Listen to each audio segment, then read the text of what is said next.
నమస్తే, welcome to Sri paper news. ముందుగా headlines. సచివాలయంలో మెప్మా విభాగాలపై ముఖ్యమంత్రి నారా చంద్రబాబు నాయుడు సమీక్ష. మహిళా సాధికారత కోసం ప్రభుత్వం పూర్తి స్థాయిలో కట్టుబడి ఉందని వ్యాఖ్య. లండన్ లో బిజీగా పర్యటిస్తున్న మంత్రి నారా లోకేష్. ఏపీ ఆక్వా పరిశ్రమలో ఆస్ట్రేలియా బంధం బలపడాలని ఆకాంక్ష. రాష్ట్రంలో మంత్రుల మధ్య ఎలాంటి ఈగో ఫీలింగ్స్ లేవన్న హోంమంత్రి వంగలపూడి అనిత. మహిళా సాధికారత కోసం ప్రభుత్వం పూర్తి స్థాయిలో కట్టుబడి ఉందని ముఖ్యమంత్రి నారా చంద్రబాబు నాయుడు స్పష్టం చేశారు. ఇప్పుడు మహిళా సంఘాలు 20,739 కోట్లను పొదుపు చేయగలుగుతున్నారని, దీనికి రెండింతల బ్యాంక్ లింకేజ్ ద్వారా తీసుకోగలుగుతున్నారని చెప్పుకొచ్చారు. మహిళా సాధికారత కోసం ప్రభుత్వం పూర్తి స్థాయిలో కట్టుబడి ఉందని ముఖ్యమంత్రి నారా చంద్రబాబు నాయుడు స్పష్టం చేశారు. మహిళలను ఆర్థికంగా అభివృద్ధి చేసేందుకు అన్ని రంగాల్లో అవకాశాలు ఉంటే అన్ని రంగాలను ఉపయోగించుకోవాలని సీఎం సూచించారు. రాష్ట్రంలోని డ్వాక్రా సంఘాల ద్వారా మహిళలకు అన్ని రకాల చేయూత ఇవ్వాలని ఆదేశించారు. రాష్ట్ర సచివాలయంలో మెప్మా విభాగాలపై ముఖ్యమంత్రి సమీక్ష నిర్వహించారు. ఈ సమీక్షలో మహిళలను పారిశ్రామికవేత్తలుగా చేసే అంశంపై సీఎం చంద్రబాబు నాయుడు చర్చించారు. డ్వాక్రా మెప్మా సంఘాలు చేపడుతున్న వివిధ కార్యక్రమాలను సీఎంకు అధికారులు వివరించారు. ఈ సందర్భంగా ముఖ్యమంత్రి మాట్లాడుతూ రాష్ట్రంలోని మహిళలను శక్తి లేని తిరుగులేని శక్తిగా తీర్చిదిద్దాలని అన్నారు. డ్వాక్రా సంఘాలు ఏర్పాటు తర్వాత వాళ్లలో చాలా చైతన్యం వచ్చిందని, వారిలో ఉన్న ప్రతిభను వెలికి తీసేలాగా అధికారులు కసరత్తు చేయాలని సూచించారు. ఐటీ రంగాన్ని అభివృద్ధి చేస్తే ప్రస్తుతం ప్రపంచంలో అత్యధిక తలసరి ఆదాయం సాధిస్తున్న వర్గంగా తెలుగువారు ఉన్నారని, డ్వాక్రా సంఘాలను ఏర్పాటు చేసే రోజుల్లో చాలా మంది నిరక్షరాస్యులుగా ఉన్నారని, నిరక్షరాస్యులుగా ఉన్న మహిళల్లో చైతన్యం తెచ్చి అద్భుతాలు సృష్టించామని అన్నారు. ఇప్పుడు మహిళా సంఘాలు 20,739 కోట్లను పొదుపు చేయగలుగుతున్నారని, దీనికి రెండింతలు బ్యాంక్ లింకేజ్ ద్వారా తీసుకోగలుగుతున్నారని చెప్పుకొచ్చారు. ఈ స్థాయిలో ఆర్థిక లావాదేవీలు చేయగలిగే సంస్థలు తక్కువ, పైగా మహిళలు తీసుకున్న బ్యాంకు రుణాలను తిరిగి చెల్లించడంలో ముందుంటారు. ఆర్థిక క్రమశిక్షణ పాటించడం డ్వాక్రా మహిళలకు మంచి ట్రాక్ రికార్డు ఉంది. సుమారు 99% మందికి పైగా మహిళలు తాము తీసుకున్న బ్యాంకు రుణాలను చెల్లిస్తున్నారని అన్నారు. కేవలం 0.02% మంది మహిళలు మాత్రమే వెనక్కు తగ్గుతున్నారని, ఇంతటి పెద్ద నెట్వర్క్ ఎక్కడ ఉందని దీన్ని మనం సద్వినియోగం చేసుకోవాలని అన్నారు. ప్రస్తుతం వీళ్ళు చేస్తున్న పొదుపునకు మించిన స్థాయిలో మరింతగా పొదుపు చేయడం, వారిని వ్యాపారులుగా పారిశ్రామికవేత్తలుగా తీర్చిదిద్దడంలో ప్రభుత్వం వైపు నుంచి పూర్తి సహకారం అందించాలని కోరారు. ఇదే సమయంలో డ్వాక్రా మెప్మా మహిళల్లో ఉన్న టాలెంట్ గుర్తించాలని, డ్వాక్రా సంఘాల పొదుపు చేసే మొత్తాలను వాళ్ళు బ్యాంకు లోన్ ద్వారా తీసుకునే రుణాలను ఏ విధంగా వినియోగించుకోవచ్చు అనే విషయాల గురించి ఆయన వివరించడం జరిగింది. వాటిని మరింత సద్వినియోగం ఎలా చేసుకోవాలనే అంశంపై గ్రేడ్ చేయడానికి అవసరమైతే ఫండ్ మేనేజర్ను ఏర్పాటు చేసుకునే అంశాన్ని కూడా పరిశీలించాలని సీఎం చంద్రబాబు నాయుడు నొక్కి చెప్పారు. ఏపీ ఆక్వా పరిశ్రమతో ఆస్ట్రేలియా బంధం బలపడాలని మంత్రి నారా లోకేష్ ఆకాంక్షించారు. ఏపీలో సముద్ర ఆహార పరిశ్రమల నెట్వర్కింగ్ కు సహకరించాలని సీఫుడ్ ఇండస్ట్రీ ఆస్ట్రేలియా SIA ప్రతినిధులను కోరారు. రాష్ట్రంలో ఆక్వా ఉత్పత్తుల నాణ్యత పెంపుదకు తమతో కలిసి పనిచేయాలని విజ్ఞప్తి చేశారు. బ్రాండ్ ఏపీకి ప్రాచుర్యం కల్పించేందుకు ఆస్ట్రేలియాలో పర్యటిస్తున్న లోకేష్ బిజీగా గడిపారు. విశాఖలో నిర్వహించే పెట్టుబడుల సదస్సుకు హాజరు కావాలని ఆయా సంస్థల ప్రతినిధులను ఆయన ఆహ్వానించారు. రాష్ట్ర ప్రభుత్వం అమలు చేస్తున్న విధానాలను వివరిస్తూ సంబంధిత రంగాల్లో ఏపీతో భాగస్వామ్యం ఏర్పాటు చేసుకోవాలని కోరారు. పారామట్లో SIA CEO Veronica Papacosta, engagement manager Jasmine కేలేలా ఇతర ప్రతినిధులతో ఆయన హాజరయ్యారు. సముద్ర ఉత్పత్తుల ఎగుమతుల్లో భారత్లో ఏపీ అగ్రగామిగా ఉంది. ఆస్ట్రేలియాతో సహా ప్రపంచవ్యాప్తంగా ఉన్న కొనుగోలుదారులతో ఏపీ ఆక్వాను అనుసంధానించేందుకు ట్రేడ్ మిషన్లో నెట్వర్కింగ్ కార్యక్రమాలను చేపట్టండి. ఆక్వా ఉత్పత్తుల నాణ్యత, నిల్వకాలం పెంచేందుకు processing, cold chain management, packaging రంగాల్లో అధునాతన సాంకేతిక పరిజ్ఞానాలను పరిచయం చేయండి. ఏపీ సీఫుడ్ వంటకాలను ప్రోత్సహించి కలినరీ టూరిజాన్ని ఆకర్షించేందుకు సంయుక్త కార్యక్రమాలు చేపట్టండి ఆయన కోరారు. చంద్రబాబు నాయుడు నేతృత్వంలో పారిశ్రామిక పెట్టుబడులకు సానుకూల విధానాలు అమలు చేస్తున్నామని లోకేష్ వెల్లడించారు. రాష్ట్రంలో మంత్రుల మధ్య ఎలాంటి ఈగో ఫీలింగ్స్ లేవని హోంమంత్రి అనిత అన్నారు. కూటమి నేతల మధ్య మంచి అవగాహన, సమన్వయం ఉన్నాయని తెలిపారు. అధికారులతో కలిసిమెలిసి పనిచేస్తున్నారని ఆమె స్పష్టం చేశారు. రాష్ట్ర సచివాలయంలో మంత్రి నారాయణ, కందుకూరి ఎమ్మెల్యే నాగేశ్వరరావుతో కలిసి హోంమంత్రి వంగలపూడి అనిత మీడియాతో మాట్లాడారు. ఈ సందర్భంగా ఆమె మాట్లాడుతూ నెల్లూరు జిల్లా దారకానిపాడులో లక్ష్మయ్య నాయుడు హత్యకు కులాలతో సంబంధం లేదని తేల్చి చెప్పారు. ఆర్థిక వ్యవహారాల కారణంగానే జరిగినట్లుగా మృతుడి భార్య చెప్పారని వివరించారు. ఈ విషయంలో కులాలను రెచ్చగొడితే ఉపేక్షించబోమని వ్యాఖ్యానించారు. గతంలో హోంశాఖ గురించి కొన్ని వ్యాఖ్యలు చేసిన డిప్యూటీ సీఎం పవన్ కళ్యాణ్ ఇప్పుడు భీమవరం DSPపై DGPని నివేదిక కోరటంపై ప్రశ్నించగా పవన్ కళ్యాణ్ డిప్యూటీ సీఎం ఆయన సూచనలు ఇవ్వటంతో తప్పేముంది, ప్రతిదీ భూతద్దంలో చూడకండి, ఎందుకింత రాద్ధాంతం చేస్తున్నారు, మాకు లేని యుగో మీకెందుకు అని ప్రశ్నించారు. డీఎస్పీ విషయం మా నోటీసులో ఉంది, నాకు రిపోర్టులు వచ్చాయి, వాటి ఆధారంగా చర్యలు తీసుకుంటామని చెప్పారు. రాజ్యాంగపరంగా డిప్యూటీ సీఎం డీజీపీని నివేదిక కోరవచ్చా అన్న ప్రశ్నించగా, మేమంతా ఒకటే, అయినా ఇలాంటి ప్రశ్నలు గత ప్రభుత్వంలో జగన్ను అడిగి ఉంటే ఈరోజు ఈ పరిస్థితి ఉండేది కాదు. ఎన్డీఏ ప్రభుత్వంలో ఏదో రకంగా చిచ్చుబెట్టాలని చూస్తారు. మాకు అవగాహన, సమన్వయం ఉన్నాయి, ఎటువంటి యుగోలు లేకుండా పనిచేస్తున్నాం, మా అధికారులు కలిసి పనిచేస్తున్నారు, మేమంతా కలిసి పనిచేస్తున్నప్పుడు ఈ ప్రశ్న అవసరం లేదని మా అభిప్రాయమని ఆమె బదులిచ్చారు. నెల్లూరు జిల్లా గుడ్లూరు మండలం దార్కాన్పాడు విలేజ్లో తిరుమల శెట్టి లక్ష్మీనాయుడు అన్న వ్యక్తిని అతి దారుణంగా హత్య చేయటం, ఆ ఘటనకి సంబంధించి గౌరవ ముఖ్యమంత్రి గారు స్పందించి ఒక కమిటీని ఏర్పాటు చేసి ఆ సంఘటన జరిగిన పూర్వపరాలు, అదేవిధంగా అక్కడ ఆ కుటుంబ నేపథ్యం అవన్నీ కూడా తెలుసుకొని రమ్మని గౌరవ నన్ను, అదేవిధంగా గౌరవ మంత్రివర్యులు నారాయణ గారిని, అదేవిధంగా లోకల్ ఎమ్మెల్యే ఇంటూ నాగేశ్వరరావు గారిని, అదేవిధంగా జనసేన పార్టీ నుంచి మన తాడేపల్లిగూడెం ఎమ్మెల్యే గారు బొలిశెట్టి శ్రీని గారిని, అదేవిధంగా కొంతమంది బీజేపీ నాయకుల్ని కూడా వెళ్ళమంటం జరిగింది. సంఘర్షణ ఏం కాదండి. సంఘర్షణ అంటే మీరు అన్నట్టు సంఘర్షణ అనుకోవాలి. ఒక పక్క నుంచి ఒక ఆడబిడ్డగా ఆలోచన చేయాలి, ఒక పక్క నుంచి ఒక హోమ్ మినిస్టర్గా ఆలోచన చేయాలి, పక్క నుంచి గవర్నమెంట్. ఎందుకంటే ఇప్పుడు సంఘటనలా చూడకుండా దాన్ని కూడా కులాల మధ్యలోనే మతాల మధ్యలోనే ఆపాదించాలని చూడటం ఒక ఎత్తైతే, కులాల మధ్యలో చిచ్చు రగల్చాలని చెప్పి ఆలోచన చేసే బ్యాచ్ ఒకవైపు ఉంది. ఇంకొక బ్యాచ్ సోషల్ మీడియాలో రెడీగా ఉందన్నమాట. ఏదో గన్ పట్టుకున్నట్టుగా సోషల్ మీడియాలో నోటికొచ్చినట్టు ఏది పడితే అది మాట్లాడేసి కులాల మధ్యలోని రెచ్చగొట్టడానికి ప్రయత్నం చేసే సందర్భాన్ని కూడా ఈరోజు మనం చూసాం. నేను ప్రతిసారి మాట్లాడుతుంటాను, బాధితులకి క్యాస్ట్ అవసరం లేదు, క్రిమినల్కి క్యాస్ట్ అవసరం లేదు. బాధితుడు ఏ కులంలో పుట్టినా అదే నొప్పి, అదే రక్తం, అదే బాధ. అదేవిధంగా క్రిమినల్ ఎక్కడ ఉన్న ఏ క్యాస్ట్లో ఉన్నా అదే శిక్ష పడాలి, అలాంటి ఇంకా కఠినమైన శిక్షలు పడాలి. కాబట్టి నేను మళ్ళీ కోరుకునేది ఏంటంటే, ఇటువంటి వ్యవహారాల్లో ఆడబిడ్డ జీవితం మీద కూడా రాజకీయాలు చేసే పరిస్థితులు రాకూడదని మనస్ఫూర్తిగా మాత్రం నేను కోరుతున్నా. ఇప్పుడు మీరు స్పందించలేదని మీరు అంటున్నారు. ఎంతవరకు ఆ నిందితులను పట్టుకోవడం కానీ, ఆ నిందితుల్ని రిమాండ్ పెట్టడంలో కానీ ఎక్కడా కూడా చిన్న కాలయాపన కూడా లేకుండా ఆ లోకల్ ఎస్పీ వాళ్ళందరూ చెప్పడమే కాకుండా చాలా క్లియర్గా బయటకు వచ్చి ఎక్స్ప్లెయిన్ చేశారు. నేనేమంటానంటే, ఇక్కడ నేను ఇందాకే చెప్పాను, క్రిమినల్కి క్యాస్ట్ ఉండదు, బాధితుడికి క్యాస్ట్ ఉండదు. దాన్ని దయచేసి మనం ఒక నెక్స్ట్ జనరేషన్స్కైనా ఒక మంచి సొసైటీని అందిద్దామంటే ఇక్కడ నుంచి మన దగ్గర నుంచి స్టార్ట్ అయ్యేటట్టుగా చూసుకుందాం అటువంటి మార్పు అన్నది. Thank you. దాడి చేసినప్పుడు కారులో నిందితుడు ఎవరైతే ఉన్నారో అతని భార్య, తల్లి కూడా ఉంది అనేది ప్రధాన ఆరోపణ. రెండోది కాపు సంఘాల నేతలు వెళ్ళారు, ఇది కేవలం కుల హత్య అని వాళ్ళు ఆరోపిస్తున్నారు. వైసీపీకి సంబంధించిన జక్కమూడి రాజా లాంటి కాపు కాదండి, కుల హత్య అని మీరు మాట్లాడుతున్నారు, కానీ వాళ్ళిద్దరూ వాళ్ళ భార్య బయటకు వచ్చి ఇది కులానికి సంబంధం లేదు, నా భర్త అతను ఇంతకు ముందు స్నేహితులే, ఆర్థిక లావాదేవీల కారణంగా మమ్మల్ని అలా చంపడం జరిగిందని సాక్షాత్ వాళ్ళ భార్య చెప్పింది. భార్య కన్నా పెద్ద విట్నెస్ ఎవరు లేరు కదా అక్కడ. అయితే ఇప్పుడు పవన్ కళ్యాణ్ కొంచెం ఇతర శాఖలలో ఎక్కువ స్పందిస్తున్నారనే ఆరోపణలు మొదటి నుంచి వచ్చాయి. ఇప్పుడు మళ్ళీ తాజాగా ఆయన డిప్యూటీ సీఎం అండి, పవన్ కళ్యాణ్ గారు డిప్యూటీ సీఎం, సజెషన్స్ ఇవ్వడంలో తప్పే ఉంది.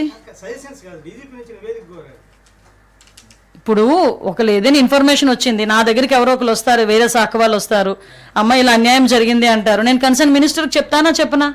లేకపోతే కన్సర్న్ మినిస్టర్ తాలూకా ఓఎస్డీకో లేకపోతే సిఎస్ ఎవరో ఒకరికి మేము ప్రిన్సిపల్ సెక్రటరీకి చెప్తామా చెప్పమా? ప్రతిదాన్ని భూతద్దంలో చూడకండి.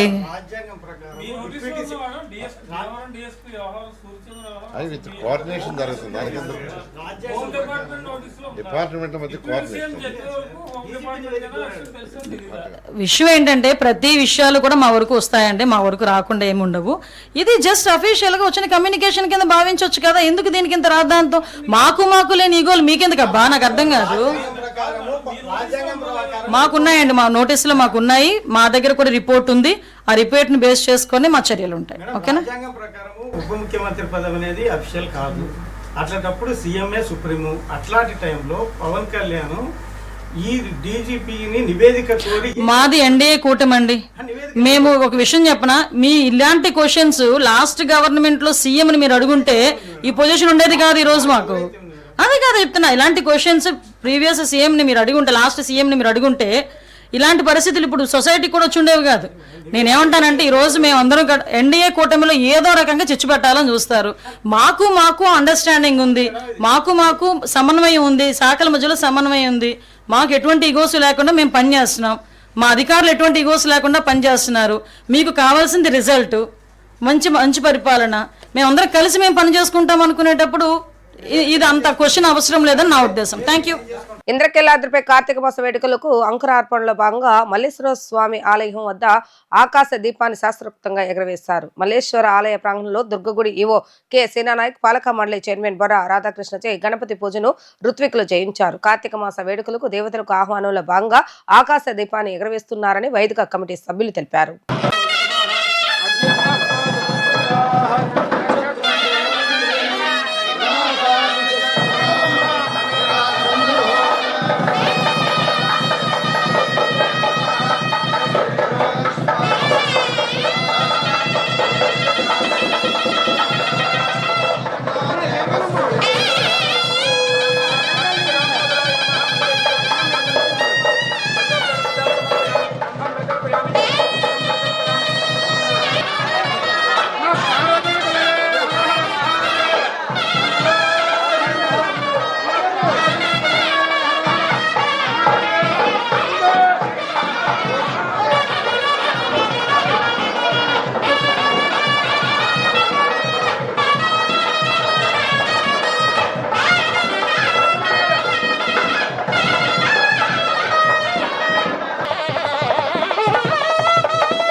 ముఖ్యమంత్రి నిర్దేశించిన లక్ష్యం మేరకు ఏడాదిలోగా 1,00,000 మంది మహిళా పారిశ్రామికవేత్తలను తయారు చేయాలని మెప్మా లక్ష్యంగా పెట్టుకుందని డైరెక్టర్ తేజ్ భరత్ తెలిపారు. గ్రామీణ ప్రాంతంలో 1,00,000 మందిని, పట్టణ ప్రాంతాల్లో మెప్మా ద్వారా 30,000 మందిని తయారు చేయాలని లక్ష్యంగా పెట్టుకున్నట్లుగా ఆయన తెలిపారు.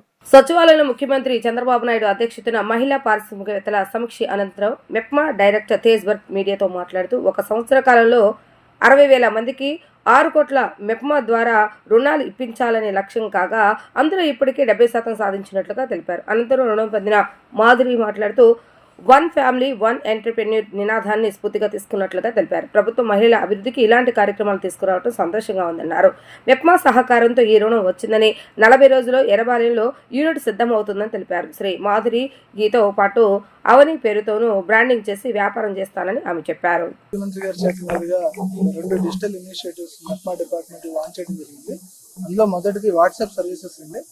ఎస్హెచ్జి సభ్యురాలకి సమాచారం ఎప్పటికప్పుడు తెలుసుకోవడం, వాళ్ళ చేతిలో ఈజీగా ఉండటం అనేది ఎప్పుడైతే క్రియేట్ అవుతుందో మనకి ఇందులో ఉన్న ఇష్యూస్ అనేది తగ్గుతాయి. ఇప్పుడు మనం చాలాసార్లు మీడియాలో చూస్తుంది ఏంటంటే లోన్ తీసుకున్నారు, రిసోర్స్ పర్సన్ గ్రూప్ పేరు మీద తీసుకున్నారు, గ్రూప్లో సభ్యులకు తెలియదని, అలాగే గ్రూప్ లీడర్ తీసుకున్నారు, గ్రూప్లో సభ్యురాలకి లోన్ ఎంత తీసుకున్నారో తెలియదని, ఇలాగా ఎవరి మీద ఎంత లోన్ ఉంది, ఎంత పొదుపు ఉందనేది సమాచారం అనేది ఇప్పటి వరకు ఓపెన్గా లేదు.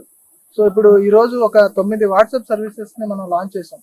ప్రతి మహిళ కూడా వాళ్ళ గ్రూప్కి సంబంధించిన కంప్లీట్ సమాచారాన్ని వాట్సాప్లో హాయ్ పెట్టడం ద్వారా మనమిత్ర యాప్లో వాళ్ళు డౌన్లోడ్ చేసుకోవచ్చు. అందులో 9 సర్వీసెస్లో వాళ్ళ ఎస్హెచ్జి వివరాలు తెలుసుకోవచ్చు, వాళ్ళ లీడర్స్ వివరాలు తెలుసుకోవచ్చు. అలాగే ప్రతి ఎస్హెచ్జి ఒక ఎస్ఎల్ఎఫ్తో అనుసంధానమై ఉంటుంది. నేను ఉండవల్లి సెంటర్ నుంచి వచ్చానండి. నా పేరు ఎలకుర్తి మాధురి. మేము ఉండవల్లి సెంటర్లో ఉన్నటువంటి స్వయం సహాయక సంఘం శ్రీ సాయికృష్ణ స్వయం సహాయక సంఘం నుంచి వచ్చాను. 22 సంవత్సరాల నుంచి స్వయం సహాయక సంఘంలో ఉన్నానండి. ఈ సీఎం నారా చంద్రబాబు నాయుడు గారు పెట్టినటువంటి ఒక ఫ్యామిలీ ఒక ఎంటర్‌ప్రెన్యూర్ ఉండాలి అన్న ఉద్దేశంతో కాన్సెప్ట్లో నుంచి మేము ఆదర్శంగా తీసుకొని సొంతంగా ఒక యూనిట్ పెట్టుకోవాలన్న ఒక సంకల్పంతో మేము ఈ మెప్మా తరఫున మేము అంటే ఈ మెప్మాని కలవడం జరిగిందండి. వాళ్ళ ఆధ్వర్యంలో మేము 1,25 లక్షలకి మేము లోన్ తీసుకుని ఉండడం జరిగింది. మేము ఇట్లానే వృద్ధి చెందాలని చెప్పి నాలాంటి ఎంతో మంది మహిళలు స్ఫూర్తిగా నిలవాలని మనస్ఫూర్తిగా కోరుకుంటున్నామండి. ఈ నారా చంద్రబాబు నాయుడు గారి ఆధ్వర్యంలో మాకు ఈ గవర్నమెంట్ వచ్చిన తర్వాత మాకు ఇట్లాగా మహిళలు, ముఖ్యంగా మహిళలు అనేవాళ్ళు వృద్ధి చెందాలి అన్న ఒక కాన్సెప్ట్ తోటి వాళ్ళ సంకల్పంతో మేము ముందుకు వెళ్ళాలని చెప్పేసి మేము ఇట్లాగా స్టార్ట్ చేసుకున్నామండి. అట్లానే అవుట్లెట్స్ లో మన స్వయం సహాయక సంఘం వాళ్ళతో ఒక 200 మంది ఎంప్లాయీస్ వరకు మనకు అవసరం అవుతారు. వాళ్ళందరికీ కూడా ఉపాధి కల్పించాలి, మనం కూడా డెవలప్ అవ్వాలి అన్న ఒక సంకల్పంతో మేము ఇది మొదలు పెట్టుకున్నామండి. తేజ్ భరత్ గారి సహకారంతో మెప్మా నుంచి మేము ఇది పొందామండి. ఎర్రబాలెంలో స్టార్ట్ చేస్తామండి. ఆల్రెడీ గోడౌన్ తీసుకుని ఉన్నాము, ప్రాసెస్ జరుగుతుంది. 40 days లో ఓపెనింగ్ కూడా అయిపోతుంది. సో ఇట్లా ఇవ్వడం వల్ల మహిళలకు ప్రత్యేకించి ఎట్లా ఉపయోగపడుతుంది? ఎంటర్టైన్మెంట్ అంటే ఇది చాలా మంచి అవకాశం అండి. మహిళలకి ఎదగాలి అనుకున్నటువంటి వాళ్ళు చాలా మంది ఉన్నారండి నాలాంటి వాళ్ళు. వాళ్ళందరికీ కూడా ఈ కాన్సెప్ట్ అనేది బాగా యూజ్ అవుతుందని నేను ఆశిస్తున్నాను. ఏ బ్రాండింగ్ మీద చేద్దాం? శ్రీ మాధురి ఘీ అనే బ్రాండ్ పెట్టుకున్నాండి మేము. దానికి తోడు ఈ అవని అని చెప్పేసి ఆ మెప్మా తరఫున కూడా మేము చేస్తాము. మొత్తంమీద బీజేపీ ఆర్సీసీ విధానాలతో దేశానికి పెను ప్రమాదం పొంచి ఉందని, దేశ ప్రయోజనాలు విస్మరించి అమెరికా అధ్యక్షుడు ట్రంప్ కనుసన్నల్లో ప్రధాని మోడీ నడుస్తున్నారని సిపిఐ జాతీయ ప్రధాన కార్యదర్శి డి రాజా ధ్వజమెత్తారు. బీహార్ ఎన్నికల ఫలితాలు కీలకం కానున్నాయని, అవి దేశంపై తీవ్ర ప్రభావం చూపుతున్నాయని, ఆ దిశగా అక్కడి బీజేపీ ఓటమే లక్ష్యంగా కృషి చేస్తున్నట్లుగా వెల్లడించారు.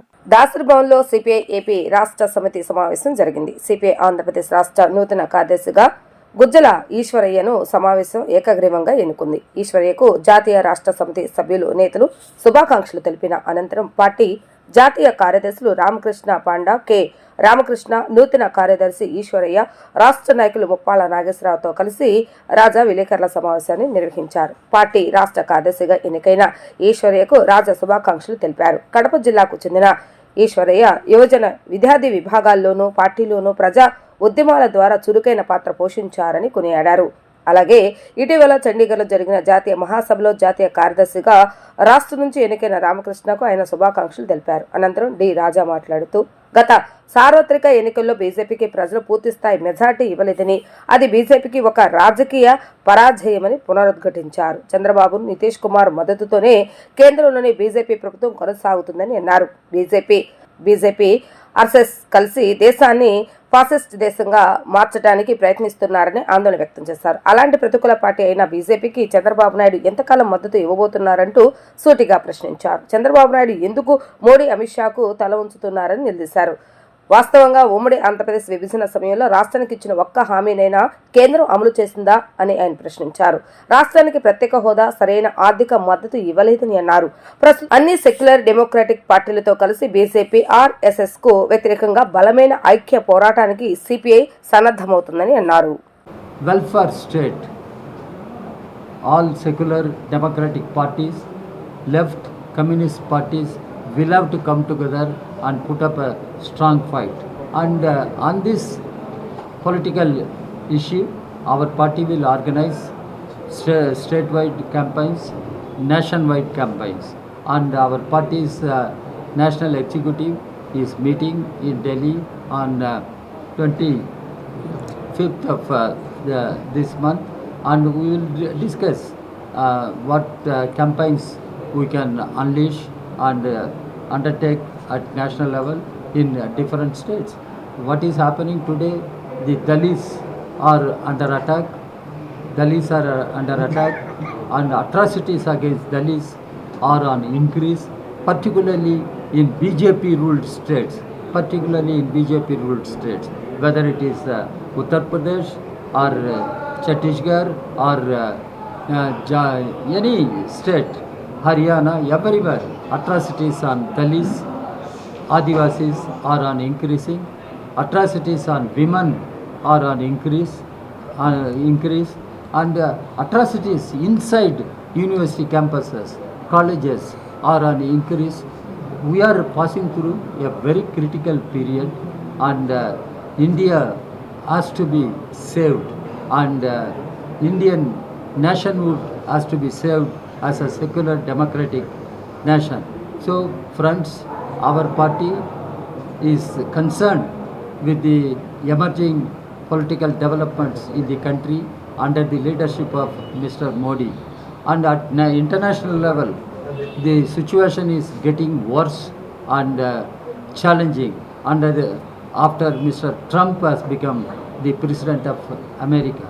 And even multilateral organizations at international level are getting weakened. What is the role of United Nations in the given situation? Or what is the role of World Trade Organization in this given situation? What are the role of other multilateral organizations? At the national level, Mr. Modi is completely succumbing to American imperialist power. This is dangerous for the country, and it poses grave threat to the country and its future. So friends, our party is in the forefront of building a mass movement campaign against BJP, against the imperialist power at all levels. RTC కార్మిక పరిషత్ నేతలు సచివాలయంలో ముఖ్యమంత్రి చంద్రబాబు నాయుడు కలిశారు. ఉద్యోగులకు కరువు భత్యం DA మంజూరు చేయడం, 6 సంవత్సరాలుగా నిలిచిపోయిన పదోన్నతులు కల్పించడంపై 3000 మందికి సీఎంకు ధన్యవాదాలు తెలిపారు. ఈ సందర్భంగా ప్రధాన కార్యదర్శి వై శ్రీనివాసరావు మాట్లాడుతూ రిటైర్డ్ ఉద్యోగులకు ఈహెచ్ఎస్ అమలు, స్త్రీశక్తి పథకం దృష్ట్యా సిబ్బంది నియామకం, 100 అమరావతి బస్సులో కొనుగోలు పనిచేసే చోట క్యాడర్ స్ట్రెంత్ అమలు వంటి ఇతర సమస్యలను పరిష్కరించాలని కోరుతూ సీఎంకు వినతి పత్రాన్ని సమర్పించారు. అలాగే ఆర్టీసీ బస్సులో తిరుమలకు వెళ్లే భక్తులకు రోజుకు 5000 మందికి శ్రీవారి దర్శనం పునరుద్ధరించాలని కోరారు. తమ వినతులపై సీఎం సానుకూలంగా స్పందించారని, ఉద్యోగుల సమస్యలను త్వరలో పరిష్కరిస్తామని హామీ ఇచ్చారని శ్రీనివాసరావు తెలిపారు. గౌరవ ముఖ్యమంత్రి గారిని ఏపీఎస్ఆర్టీసీ ఉద్యోగులందరి తరఫున కూడా ధన్యవాదాలు చెప్పడం కోసం గౌరవ ముఖ్యమంత్రి గారిని ఛాంబర్లో కలవడం జరిగింది. ఏపీపీటీడీ కార్మిక పరిషత్ నుంచి రాష్ట్ర అధ్యక్షులు శేషగిరిరావు గారు, రాష్ట్ర కోశాధికారి సురేంద్ర గారు, ప్రధాన కార్యదర్శిగా నేను ముగ్గురు వెళ్ళి కలవడం జరిగింది. రాష్ట్ర ఏపీఎస్ఆర్టీసీలో 6 సంవత్సరాలుగా పదోన్నతులు లేకుండా ఉండటం వల్ల ఆర్టీసీలో ఉన్న ఉద్యోగులందరూ కూడా నిరుత్సాహ పరిస్థితుల్లో ఉన్నప్పుడు ఏదైతే రీసెంట్గా జీవో ఎంఎస్ నెంబర్ 44 రిలీజ్ అయిందో ఆ జీవో రిలీజ్ పట్ల ఆర్టీసీ ఉద్యోగులందరూ కూడా చాలా సంతోషంగా ఉన్నారు. ఏదైతే ఏపీఎస్ఆర్టీసీ కార్మిక పరిషత్ రాష్ట్ర కమిటీ తరఫున మేమైతే గౌరవ ముఖ్యమంత్రి గారికి ధన్యవాదాలు తెలియజేస్తూ ఉన్నాం. ఏదైతే ఈ 44 జీవో ద్వారా సుమారుగా 3000 మంది ఆర్టీసీ ఉద్యోగులు పదోన్నతి పొందే అవకాశం ఉంది. అదేవిధంగా దాని ద్వారా వచ్చే వేకెన్సీస్ని ఫిలప్ చేసుకోవడానికి సిబ్బంది యొక్క నియామకాలు కూడా చేపట్టే అవకాశం ఉంది. ఈ సందర్భంగా ఒకసారి ముఖ్యమంత్రి గారిని మేము వారి ఛాంబర్లో కలిసి ఏదైతే ఆర్టీసీలో పదోన్నతుల సమస్య కాకుండా ఇంకేదో కొన్ని తదితర చిన్న చిన్న ఇష్యూస్ ఉండటం వల్ల వారితో చర్చించడం జరిగింది. దాంట్లో భాగంగా ఏదైతే స్త్రీశక్తి పథకం విజయవంతంగా నిర్వహించబడుతున్న ఈ క్రమంలో బస్సులు కొనుగోలు చేసుకోవాలని, అదేవిధంగా సిబ్బంది నియామకాలు కూడా చేపట్టాలని చెప్పి వారిని కోరడం జరిగింది. అదేవిధంగా రిటైర్డ్ అయిన ఉద్యోగులకి వైద్య సౌకర్యం ఏదైతే ఈహెచ్ఎస్ ప్రొవిజన్ లేదు, జీవో ఇష్యూ అయినప్పటికి కూడాను దానికి సంబంధించిన విధి విధానాలు రిలీజ్ కాకపోవడం వల్ల ఆ సౌకర్యం రిటైర్మెంట్ ఉద్యోగులకి వర్తించట్లేదు. దాదాపుగా ఇప్పటికే 4000 మంది 2024 జనవరి నుంచి రిటైర్ అయ్యారు. ఆ ఉద్యోగులందరూ కూడా చాలా వేదనకు గురవుతూ ఉన్నారు. ఆ విషయాన్ని కూడా ముఖ్యమంత్రి గారి దృష్టికి తీసుకురావడంతో వారు కూడా వెంటనే సంబంధిత అధికారులతో చర్చించి డెఫినెట్గా ఆ విధి విధానాలు రిలీజ్ చేపిస్తామని చెప్పారు. అదేవిధంగా చెప్పాలంటే ఇంకోటి, అమరావతి బస్సులు మనకి కాలం చెల్లిపోయిన బస్సులు చాలా ఉన్నాయి. గతంలో ఒక బ్రాండ్గా, ఒక రాజధాని బ్రాండ్గా ఏర్పడ్డ బస్సులను కూడా ఒక 100 బస్సులను కనీసం కొనుగోలు చేసి ఏదైతే ఆర్థిక వనరుగా ఉందో ఆర్టీసీకి దాన్ని కూడా ఏర్పాటు చేయాలని చెప్పి కోరడం జరిగింది. అదేవిధంగా రెండో విషయం ఏంటంటే, రాష్ట్రంలో బోర్డరు అంటే అంతర్రాష్ట్ర సర్వీసులు ఏదైతే 5 సర్వీసులో స్త్రీశక్తి పథకం వర్తిస్తుందో వాటిల్లో బోర్డర్లో ఉన్న విలేజెస్ దగ్గర కానివ్వండి, అంతర్రాష్ట్ర సర్వీసులు 5 రకాల బస్సులు కూడా రాష్ట్రం దాటి వెళ్తున్నప్పుడు రాష్ట్ర పరిధిలో ఉన్న మహిళలకి ఆ పథకం వర్తించకపోవడంతో కొన్ని విమర్శలకు దారితీస్తున్న విషయాన్ని ముఖ్యమంత్రి గారి దృష్టికి తీసుకెళ్తే దాన్ని కూడా పరిశీలన చేస్తామని చెప్పేసి చెప్పారు ముఖ్యమంత్రి గారు. అదేవిధంగా ఏదైతే ఆర్టీసీ ఉద్యోగులకి జీతభత్యాలు, మా క్యాడర్ స్ట్రెంగ్త్ పేరుతో జీతభత్యాలు ఒక చోట, పనిచేయడం ఒక చోట ఉన్నదాన్ని అలా కాకుండా ఎక్కడైతే పని చేస్తున్నారో అక్కడే క్యాడర్ స్ట్రెంగ్త్ మెయింటైన్ చేసేలాగా దానికి చర్యలు చేపట్టడం కోసం ఒక డీడీఓ కన్వర్షన్ కూడా చేయాలని చెప్పేసి అడగడం జరిగింది. దాన్ని కూడా సంబంధిత అధికారులతో మాట్లాడి దాన్ని కూడా పరిశీలన చేస్తూ ఉన్నారు. రెండోది ఏంటంటే, తిరుమల తిరుపతికి టికెట్స్ ఇదొక గతంలో మనకి ఆర్టీసీ ద్వారా దర్శనం టికెట్లను కూడా మనం ప్రయాణంతో కలిపి అమ్మేవాళ్ళం. అది మనకి 2024 డిసెంబర్ నుంచి ఆగిపోవడం వల్ల ఆర్టీసీకి రావాల్సిన ఆదాయం తగ్గిపోవడం జరిగింది. దాన్ని కూడా ముఖ్యమంత్రి గారి దృష్టికి తీసుకెళ్తుందో అది ఇప్పుడు కనీసం ఒక 5000 టికెట్లని ప్రొవైడ్ చేసే విధంగా సంబంధిత అధికారులతోనూ టీటీడీ బోర్డుతో కూడా మాట్లాడి దాన్ని కూడా పరిశీలన చేస్తామని చెప్పేసి చెప్పారు. ఈ సందర్భంగా దానికి ఎంత ఏంటి అని కూడా సార్ అడిగారు. అడిగినప్పుడు గౌరవ ముఖ్యమంత్రి గారికి మేము ఒక 250 కోట్ల వరకు సంవత్సరం ఆదాయం వచ్చే అవకాశం ఉందని కూడా చెప్పాము. కార్గో సర్వీస్లో కూడా కన్సల్టెన్సీ ద్వారా కార్గో సర్వీస్ని ఏదైనా మనం డెవలప్ చేసుకుంటే దాదాపుగా ఒక 1000 కోట్ల ఆదాయం పెరిగే అవకాశం ఉందని కూడా విషయాన్ని కూడా చెప్పడం జరిగింది. అన్నిటికీ కూడా గౌరవ ముఖ్యమంత్రి గారు సానుకూలంగా స్పందించారు. అదేవిధంగా ఆర్టీసీలో గత 6 సంవత్సరాలుగా ఒక్క రూపాయి కూడా ఆర్థిక ప్రయోజనం పొందని పరిస్థితుల్లో ఇప్పుడు ఏదైతే డిఏ ప్రకటించారో అది కూడా చాలా హర్షించదగ్గ విషయం అని చెప్పి ఆర్టీసీ ఉద్యోగులు అందరూ సంతోషంగా ఉన్నారనే విషయాన్ని వారికి తెలియజేసి మా ఈ చిన్న చిన్న సమస్యలు ఉంటే వాటిని కూడా తప్పనిసరిగా మీరు పరిశీలన చేయాల్సి అడిగినప్పుడు ఆయన చాలా సానుకూలంగా స్పందించి ఎట్టి పరిస్థితుల్లో కూడా దీని మీద ఒక సమీక్ష చేసి వీటన్నిటిని కూడా పరిష్కారం చేయడానికి ప్రయత్నిస్తామని చెప్పారు. ఎన్నికల ముందు కూటమి ప్రభుత్వం ఉద్యోగులకు ఎన్నో హామీలు ఇచ్చిందని, కానీ ప్రభుత్వం వచ్చాక పదోన్నతులు ఇంక్రిమెంట్లు వస్తాయనుకుంటే ఇవ్వలేదని సచివాలయ ఉద్యోగాల సంఘం అధ్యక్షుడు వెంకటరామిరెడ్డి ఆరోపించారు. కూటమి పాలన వచ్చి 16 నెలలైనా కనీసం డిఏ కూడా ఇవ్వలేకపోయిందని విమర్శించారు. ఉద్యోగులతో నేరుగా సీఎం చర్చించడంతో చాలా హామీలు నెరవేరుస్తారని అనుకున్నాం, కానీ సీఎం సమావేశ అనంతరం ఒక్క డిఏ మాత్రం ఇస్తున్నట్లుగా ప్రకటించారని, కానీ డిఏ బకాయిలు రిటైర్మెంట్ సమయంలో ఇవ్వాలని జీవోలు నిబంధన పెట్టారని చెప్పారు. ప్రభుత్వానికి సంక్రాంతి వరకు గడువిస్తున్నాం, అప్పటికే హామీలు నెరవేర్చకపోతే పోరాట కార్యాచరణ ప్రకటిస్తామని వారు స్పష్టం చేశారు. ఉద్యోగులంతా ఈ కూటమి ప్రభుత్వం వచ్చిన దగ్గర నుంచి అంటే కూటమి ప్రభుత్వం ఉద్యోగులకు ఎన్నో హామీలు ఇచ్చింది. ఎన్నికల టైంలో ఎన్నికలు అయిపోయినాక అధికారం చేపట్టిన తర్వాత ఉద్యోగుల వైపు దృష్టి సారించి ఉద్యోగుల సమస్యలు పరిష్కరించుతుందని చెప్పి ఆశతో ఎదురు చూసినారు. ప్రభుత్వం ఉద్యోగులకు ఇచ్చిన హామీలు పక్కన పెడితే ఉద్యోగులకు రెగ్యులర్గా ఇవ్వాల్సినవి కూడా అంటే డిఏలు కానీ ప్రమోషన్లు ఇటాటి వాటం కోసం కూడా ఉద్యోగులు ఎదురు చూసి ఉద్యోగులు కొట్లాడాల్సిన పరిస్థితి, ఉద్యోగులు రోడ్డు మీదకి వచ్చి ధర్నా చేయాల్సిన పరిస్థితి ఉంది. అంటే ప్రభుత్వం ఏర్పడి 16 నెలలైనా కూడా ఒక్క డిఏ కూడా ఇవ్వాలి. ఎంతవరకు డిఏ కోసం ఉద్యోగులు మొన్న టీచర్లు విజయవాడలో ఎంత పెద్ద ధర్నా చేసినా మనం అందరం చూసినాం. ఇలాంటి పరిస్థితుల్లో ఇలాంటి నేపథ్యంలో మొన్న శుక్రవారం రోజు ప్రభుత్వం హడావిడిగా అంటే ప్రత్యేక జాయింట్ స్టాఫ్ కౌన్సిల్ మీటింగ్ లాగా రాత్రి 11 గంటలకు 10 గంటలకు ఉద్యోగ సంఘాలను చర్చలకు పిలవడం, మరుసటి రోజు మంత్రులు కూడా వచ్చి మీటింగ్కి వచ్చి 4 గంటల సేపు మంత్రులు మాట్లాడడం, తర్వాత సాయంత్రం ముఖ్యమంత్రి గారి దగ్గర చర్చకు పిలిపించి ముఖ్యమంత్రి గారి దగ్గర చర్చ పెట్టడం, ఇదంతా ఇంత హడావుడి చూస్తే ఉద్యోగుల్లో చాలా ఆశలు పెరిగిపోయినాయి. అంటే 16 నెలల తర్వాత ప్రభుత్వం ఉద్యోగులను చర్చకు పిలిచింది, మంత్రులు ఉద్యోగ సంఘాలతో మాట్లాడుతున్నారు, ముఖ్యమంత్రి గారు మాట్లాడుతున్నారు, కాబట్టి ఉద్యోగులకు ఏదో చేస్తారు అనే ఆశ ప్రతి ఉద్యోగిలో కలిగింది. తీరా చూస్తే ఏం చేసిండ్రు, ఇంత హడావిడి చేసి ఇంత హంగామా చేసి ఇంత డ్రామా నడిపి సస్పెన్స్ అంటే ఉత్కంఠ సెలక్షన్ ఉత్కంఠలాగా అదేదో మంత్రులు వచ్చి మాట్లాడడం, మళ్ళీ ముఖ్యమంత్రి గారి దగ్గర తీసుకెళ్ళడం, ఇంత హడావిడి చేసింది ఏందా అంటే ఒక్క డిఏ ఇచ్చిండ్రు. పోనీ ఆ డిఏని సక్రమంగా ఇచ్చిందంటే సరే, ఉద్యోగులు ఏదో దీపావళికి డిఏ అన్న ఇచ్చినలేని ఒక తృప్తి పడే లోపల ఆ చిన్నపాటి ఆనందం, ఆ చిన్నపాటి తృప్తి కూడా లేకుండా ఆ డిఏ జీవోలో ఒక పెద్ద బాంబు వేసింది ప్రభుత్వం. ఇంతవరకు ఎప్పుడు లేని విధంగా డిఏ బకాయిలు అంటే ఇప్పుడు ఇచ్చిన డిఏ 2024 జనవరి నుంచి ఇవ్వాలా. 2024 జనవరి నుంచి ఈ సెప్టెంబర్ వరకు రావాల్సిన ఉద్యోగులు రావాల్సిన డిఏ బకాయిలన్నీ కూడా ప్రభుత్వం రిటైర్మెంట్ టైంలో ఇస్తామని చెప్పి జీవోలో మెన్షన్ చేసింది. ఇది నిజంగా చాలా బాధాకరమైన విషయం.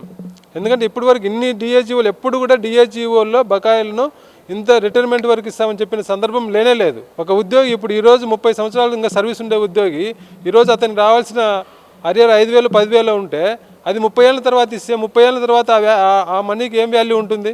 ప్రభుత్వం ఇన్ని రోజుల తర్వాత అంటే 16 నెలల తర్వాత ఉద్యోగ సంఘాలను చర్చలకు పిలిచి 14 సంఘాల వాళ్ళు పోయి మాట్లాడి చర్చించి ఒక్క డిఏ ఇచ్చి ఆ డిఏలో కూడా ఇంత ట్విస్ట్ పెట్టి ఉద్యోగులను ఇబ్బంది పెట్టేలాగా ఉద్యోగులకు ఏం చేయాలి, ఏ రకమైన బెనిఫిట్ చేయాలనే ఉద్దేశం ప్రభుత్వం అనుకున్నట్టు కనపడడంలే.